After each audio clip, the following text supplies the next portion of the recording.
Hello everyone, কেমন আছো সবাই? চলে এসেছি আবার একটা নতুন ভিডিও নিয়ে। আজ 30 ডেজ চ্যালেঞ্জের ডে 4।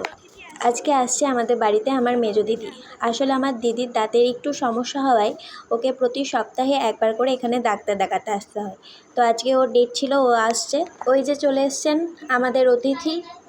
দিদি আসবে শুনে ভেবেছিলাম আজকে অনেক আনন্দ করব, অনেক মজা করব, অনেক শান্তিতে থাকবো, কিন্তু দিদি আসার পর বুঝতে পারলাম আমার ভাবনাটা পুরোটাই ভুল। শান্তি জিনিসটা আজকে আমার ছুটি।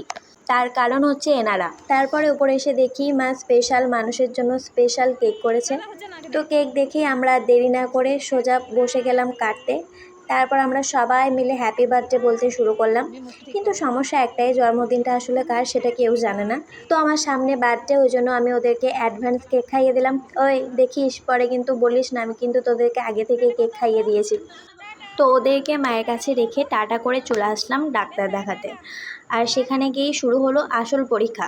ডাক্তারে না, আমাদের এক গাদা সময় বসে থাকতে হলো ওখানে। মনে হচ্ছিল ডাক্তার দেখাতে এসেছি নাকি এখানে বসেই বাসা বাঁধবো এবার। দীর্ঘ 3 ঘন্টা অপেক্ষা করার পর অবশেষে ডাক্তার দেখানো শেষ। এবার মনে হলো চল বাড়ি যাই। শেষমেশ ডাক্তার দেখে বেরিয়ে পড়লাম। এতক্ষণ বসে থাকার পর বেরিয়ে মনে হলো বাইরের দুনিয়াটাও এত সুন্দর। বাড়ি ফিরতেই দেখি আহান আর মিম কান্নাকাটি শুরু করে দিয়েছে, আমাকে নাকি সঙ্গে করে নিয়ে যাবে। অথচ আমি 2 দিন আগেই ওদের বাড়ি থেকে ঘুরে এলাম। এত তাড়াতাড়ি আবার আমাকে নিয়ে যাওয়ার প্ল্যান কেন ভাই? শেষে ওদের এত জোরাজোরির কাছে হার মেনে আমিও চলে গেলাম।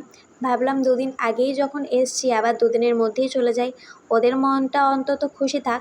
আর সত্যি বলতে আমিও একটু ঘুরে আসার সুযোগ পেয়ে গেলাম। ওদের বাড়ি পৌঁছানোর পর আবার শুরু হলো আমার নতুন কাজ, ওকে মেহেন্দি পরাতে বসে গেলাম। মানে আমাকে এত জোর করে নিয়ে আসার আসল কারণ তাহলে এটাই ছিল। তো ঠিক আছে, আমি ওকে মেহেন্দি পরাতে থাকি। আর ভিডিওটা কেমন লাগলো অবশ্যই জানাতে ভুলবে না। আবার আসছি পরে ভিডিওতে। টাটা।